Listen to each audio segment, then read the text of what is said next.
उर्फी को तीखा खाने की बहुत बुरी आदत थी, जिस कारण उसके घर वाले हमेशा उससे परेशान रहते थे। एक दिन माँ जी, घर में मिर्च खत्म हो गई है, मिर्च लेकर आनी है। अभी कल ही तो 2 किलो मिर्च लाई थी मैं, कहाँ गायब हो गई? गायब नहीं हुई, खाई गई। अब मिर्ची तीखी नहीं आ रही है तो मैं क्या करूँ बताओ? जाओ अब लेके आओ, मुझे खाना बनाना है। फिर सास उर्फी को मिर्च लाके देती है। खाने के समय इतना तीखा खाना बनाया है बहू, और तू कहती है मिर्च तीखी नहीं है। तीखा खिलाकर मारने का प्लान बनाया है क्या मुझे? माँ जी, मम्मी कहती है कि जहर को जहर ही काटता है। अगर आप मिर्ची खाओगी तो शायद आपकी तीखी जुबान का तीखापन कम हो जाए। चुप कर पागल लड़की। वहीं एक दिन दोपहर में जब घर में कोई नहीं होता, घर में खाने के लिए कुछ स्नैक्स भी नहीं है। यूँ रूखी सूखी मूवी देखने में मजा ही नहीं आ रहा। तभी उर्फी किचन से एक प्लेट लाल मिर्च भरकर लेके आती है और उसे खाते हुए मूवी देखने लगती है कि तभी सास वहाँ आ जाती है। वाह वाह वाह वाह, तो यहाँ महारानी मिर्ची खा रही है। वही मैं सोचूं कि इतनी सारी मिर्ची एक दिन में ही खत्म कैसे हो जाती है। यहाँ तो मिर्ची को खाने की तरह खाया जा रहा है। उर्फी बहू सुधर जा, मिर्ची स्वास्थ्य के लिए नुकसानदेह है। वहीं उर्फी सास की एक भी नहीं सुनती और कोई भी उसे कितना भी मना करे वो बहुत ही तीखा खाती है और वैसे ही सबको तीखा बना के भी देती है, जिससे घर वालों को कॉन्स्टिपेशन की प्रॉब्लम हो जाती है। लेकिन उर्फी को फिर भी समझ नहीं आता। ऐसे ही एक दिन क्या बात है, आज पड़ोसन ने छत पर मिर्ची सुखाने डाली है। आज तो इसकी सारी मिर्ची गायब कर दूंगी। वहीं कुछ देर बाद अरे ओ मालती बहन, कहाँ हो? क्या हुआ? अरे तुम्हारी बहू एक नंबर की चोरनी है, मेरे छत की मिर्ची चुरा ली। तभी उर्फी मिर्ची से बनी हुई ड्रेस पहन के वहाँ आती है। अरे ये देखो, ये मिर्ची मैंने पहनी है। क्या सबूत है ये मिर्ची आपकी है? भावना के पास कोई भी सबूत नहीं होता, इसलिए वो कुछ भी बोल नहीं पाती और वहाँ से चली जाती है। बहू मुझे अच्छे से पता है ये तेरी ही हरकत है। जा जाके ये मिर्ची उसे दे के आ, आदिवासी बनी घूम रही है।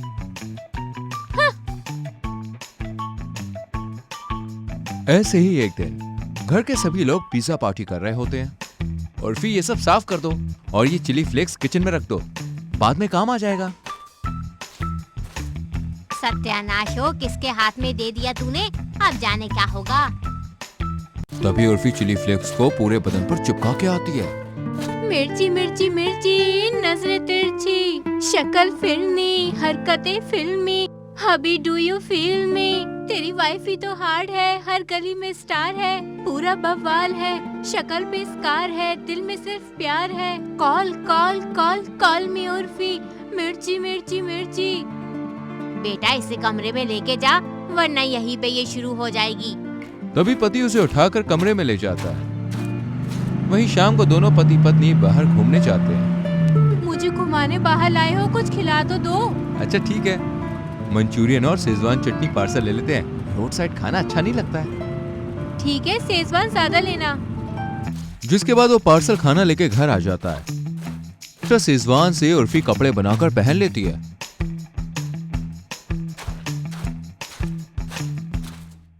तभी सास को खाते समय बहू को देखकर ठसका लग जाता है। बहू तुझे शर्म नहीं आती? तेरी वजह से तीखा लग गया मुझे। सासू तुझे मिर्ची लगी तो मैं क्या करूं? तुझे मिर्ची लगी तो मैं क्या करूं? चिल्लू भर पानी में डूब मर।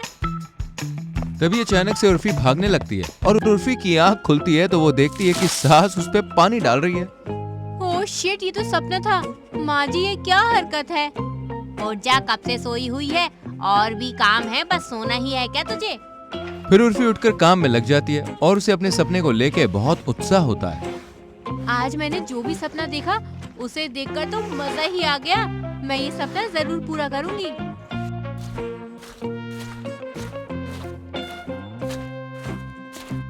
फिर उर्फी बाजार से ढेर सारा जोलो चिप लेके आती है, लेकिन जोलो चिप की ड्रेस पहनते ही उसके शरीर में जलन होने लगती है और वो जलन से जोर जोर से चीखने लगती है। माँ जी, हाँ माँ जी सुनो, मुझे मिर्ची लग रही है, कुछ करो जी। हाँ मिर्ची। अब तक मिर्ची खा रही थी, वो क्या कम था? और लगा मिर्ची। तुझे मिर्ची लगी तो मैं क्या करूं, तुझे मिर्ची लगी तो मैं क्या करूं। माँ प्लीज उसकी हालत देखो।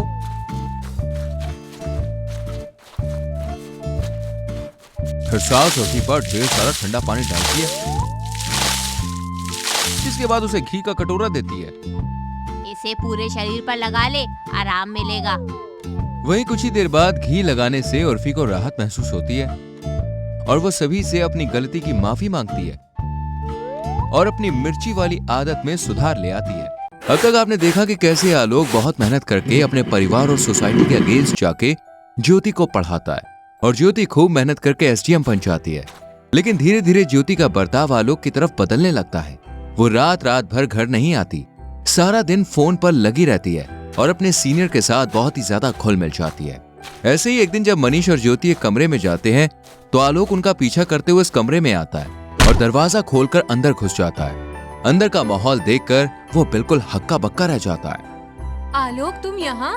ज्योति ये कौन है? ज्योति ये मीटिंग हमारे प्राइवेट मिशन के लिए खुफिया तरीके से रखी गई है, तुम्हें पता है ना, यहाँ पति को लाना अलाउ नहीं है। I am really sorry sir, मुझे नहीं पता था ये यहाँ कैसे आ गए। आलोक ये क्या मिसबिहेवियर है, ऐसे कौन दरवाजा तोड़कर अंदर आता है? आप जाओ, मैं आगे बात करती हूँ आपसे। I am really sorry sir. वही घर पर ये क्या किया तुमने? माफ कर दो जान, मुझे लगा कि तुम मेरे पीठ पीछे कुछ कर रही हो बस, इसीलिए मैं तुम्हारा पीछा करते हुए वहाँ पे पहुँच गया था। मेरी कामयाबी तुमसे हजम नहीं हो रही है ना, मुझे सब पता है। छोड़ो, मैं जा रही हूँ, मुझे काम है, तुम करो शक। ज्योति ऐसा ना करो, प्लीज मत जाओ कहीं, मैं कभी भी शक नहीं करूंगा। काम पर जा रही हूँ, हटो। फिर ज्योति वहाँ से सीधे मनीष के पास जाती है। आज तो बाल बाल बचे जान, जिस तरह आलोक वहाँ पहुँच गया था। सच में? लेकिन तुम्हारा आइडिया कमाल का था। खैर ऐसे कब तक बच बच के मिलोगी मेरी जान, कुछ करो यार। तो कर लो ना शादी, बना लो बीवी। और उसका क्या करें जो मेरे सर पर तांडव करती है? अरे दो बच्चे हैं, उनका क्या करूं? उनकी मम्मी और उनको छोड़कर मेरे पास आ जाओ, मैं भी तो अपना पति और अपने बच्चे छोड़ूंगी ना तुम्हारे लिए। वैसे भी हम दोनों अब इतनी अच्छी पोस्ट पर हैं। आई डोंट थिंक कि हमें उन जाहिलों के साथ रहना चाहिए। सही कह रही हो वैसे तुम। चलो फिर प्लान करते हैं कुछ, अभी तो बस तुम्हें जी भर के प्यार कर लूं मेरी जान। ऐसे ही दिन बीतते जाते हैं। ज्योति और मनीष बेशर्मी की सारी हदें पार कर देते हैं। वहीं बेचारा आलोक इन सब बातों से बेखबर होता है। ऐसी एक दिन जब वो एक होटल के बाहर सफाई कर रहा होता है, तभी वो देखता है कि ज्योति और मनीष बाहों में बाहें स्वीट बुक करके उस रूम में चले जाते हैं। नहीं, मैं गलत सोच रहा हूँ। अगर पिछली बार की तरह हुआ तो ज्योति इस बार मेरे साथ बिल्कुल नहीं रहेगी और उसकी इज्जत भी नहीं रहेगी फिर। लेकिन आलोक से बर्दाश्त नहीं होता और वो उस कमरे के बाहर जाकर अंदर झांकने लगता है और देखता है कि ज्योति और मनीष तो बिल्कुल अस्त व्यस्त है। वो बिल्कुल भौंकला जाता है और उसे समझ में नहीं आता वो करे तो क्या करे। तभी उसे एक आइडिया आता है और वो मनीष की बीवी को कॉल करता है। कुछ देर बाद वो वहाँ पे आ जाती है। दरवाजा खोलो मनीष। अब कौन आ गया मेरी जान? अरे मेरी मौत आ गई। तभी रेखा और आलोक दरवाजा तोड़कर अंदर घुस जाते हैं। तो यहाँ ये कुल खिलाया जा रहा है? मेरे बाप के पैसों पर ये नौकरी हासिल करके मुझे ही धोखा दोगे? तुम्हें तो आज मैं बताती हूँ, पहले इस चुड़ैल से तो निपट लूं। इसके बाद ज्योति के बाल पकड़कर रेखा उसे खूब मारती है और मनीष को डंडे से मारते हुए बेइज्जत करके घर ले जाती है। इसके बाद आलोक, बस बस बस, कोई सफाई नहीं चाहिए मुझे। तुमने इसलिए ये सब किया ना कि मैं एक झाड़ू वाला हूँ और तुम्हें एक झाड़ू वाले की बीवी कहलाने में शर्म आती है। अरे ये तो सोच लेती कि आज इसी आदमी के एफर्ट से तुम इतनी कामयाब हो। सबने मना किया कि मत पढ़ाओ मत करो, लेकिन मैंने किसी की नहीं सुनी। आज तुम्हारे धोखे की वजह से दुनिया की सारी औरतें धोखेबाज कहलाएंगी। किसी का अपनी बीवी पर भरोसा नहीं रह जाएगा, लेकिन तुम्हें कहाँ समझ में आएगा। जाओ जियो अपनी जिंदगी।